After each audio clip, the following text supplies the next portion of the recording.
जय श्री राम सभी को। जिस प्रकार से आज राम मंदिर बनकर तैयार है और पूरा भारत के साथ पूरी दुनिया राममय है और इस राम मंदिर निर्माण में कई लोगों ने प्रण लिया, संकल्प लिया कि निर्माण राम मंदिर का होना चाहिए। इन्हीं में से सिद्धपुर सीहोर निवासी कमला देवी सोनी है, इन्हीं से जानते हैं हम। माता जी, आपका शुभ नाम क्या है? कमलाबाई सोनी। जब आप अयोध्या गई थी, हाँ, तो आपने वहाँ रामलला को किस स्थिति में देखा था?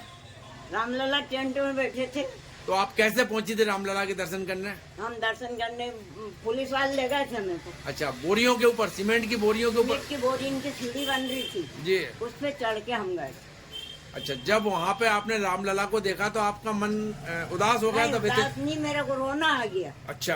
हाँ, मेरा को रोना आ गया कि संसार का मालिक वो टेंट में बैठा है, जाओ, सबका मालिक वो टेंट में बैठा और अपन महल में बैठे। जी जी जी। भगवान, मैं आज से भोजन नहीं करूंगी, एक टाइम भोजन करूंगी जब तक आप मंदिर में विराजमान नहीं होंगे। तो माता जी, जब उस टाइम में अगर आपकी अभी अवस्था 80 है तो 50 साल की उम्र रही होगी उस समय में। हाँ। क्योंकि कहीं ना कहीं 50 साल की उम्र एक प्रौढ़ अवस्था होती है और वहाँ पे बहुत ऊर्जा की आवश्यकता होती है। जब आपने एक टाइम भोजन का संकल्प लिया, हाँ। तो काफी कमजोरी भी महसूस हुई होगी। नहीं, तो मेरा कुछ भी नहीं हुआ। अच्छा, कभी भी मेरा को ऐसा लगा ही नहीं। वहाँ के मेरे घर के सब लड़ते हैं, जी लड़े भी पहले, अब तो कोई नहीं करता। जी जी घर के भी, माँ के वाले भी जी, ने भी डांटा, मेरे माता पिता भी थे उस टाइम। जी जी। हाँ, तो आपने उनकी बात मानी नहीं? कोई की बात नहीं मानी। क्यों नहीं मानी आपने? नहीं मानी। मैं जो फिल्म लेके आई थी, अब जैसे बद्री विशाल गई, जी। परसों से चाय पीती थी जी। बद्रीनाथ में, उनने की सबसे प्रिय चीज छोड़ो। जी जी पंडित जी ने की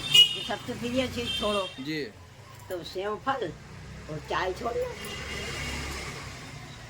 तो आपने सेव फल, वो तो एक चीज थी कभी सभी खाने वाली, खा लो तो ठीक है, नहीं खाओ तो ठीक है, आज तक लेकिन मुंह में नहीं ली। तो भोजन तो दोनों समय का आवश्यक होता है उस अवस्था में। नहीं, मेरा नियम जो है नहीं भैया, जी। जैसे सुपारी वर्षों से खाती थी हाँ। और ये खत्म हुए जिसके बाद मैंने सुपारी छोड़ी। बस एक दिन में झटका ले लिया कि सुपारी नहीं खानी, जर्दा नहीं खाना। जी, जी। उस दिन से आज 5 साल हो गए मुंह में नहीं ली। मेरा ऐसा स्वभाव है, जिस चीज को त्यागना त्यागना। अच्छा माता जी, आपने जब संकल्प लिया था कि हाँ। मैं खाना नहीं खाऊंगी जब तक राम मंदिर नहीं बनेगा, तो हाँ। आपको लगता था कि राम मंदिर बनेगा एक दिन? हाँ, ऐसा लगता था ऐसा अच्छा, कि बनेगा मंदिर। क्योंकि उस टाइम तो बहुत विपरीत परिस्थितियां थी। बहुत परेशानी थी, जाने ही नहीं देते थे, बड़ी मुश्किल से जाती थी जनता। जी जी जी जी, हाँ, जी। दो एक जने को निकाल के दर्शन करवाते।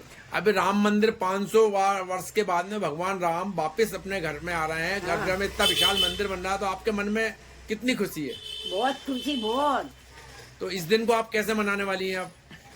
अब जैसे ये मनवा दे भैया, मैं तो देखो बुढ़ापा आ गया मेरे को, मैं तो बस भजन ही कर सकती हूँ। अच्छा माता जी, अब चूंकि आपका प्रण पूरा हो गया है, ईश्वर ने आपके तप का फल भी दे दिया है, हाँ। तो अब क्या राम मंदिर के निर्माण के बाद दोनों समय का भोजन प्रारंभ कर देंगे क्या? नहीं करूँगी। क्यों नहीं करेंगे? नहीं, अब हजम ही नहीं होगा। अच्छा, आदत बन गई अब आपकी? आदत बन गई है। क्या इतने बात है। साल होगा, 40-50 साल होगा, अब क्या खा सकूँ मैं?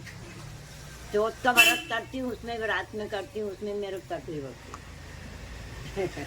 अब रात का भोजन हजम नहीं होता। बहुत शानदार, मेरी साइड लाइन है। हाँ। तो ये हमारे हिंदू उत्सव समिति के पूर्व अध्यक्ष ब्रजमोहन सोनी जी की माता जी हैं, हाँ। जिनने पिछले 28 से 30 साल सिर्फ एक समय का भोजन करने के बाद में इस प्रण के साथ में अपना जीवन व्यतीत किया है। उस दिनचर्या के साथ में इतने सात्विक तरीके से अपना दिनचर्या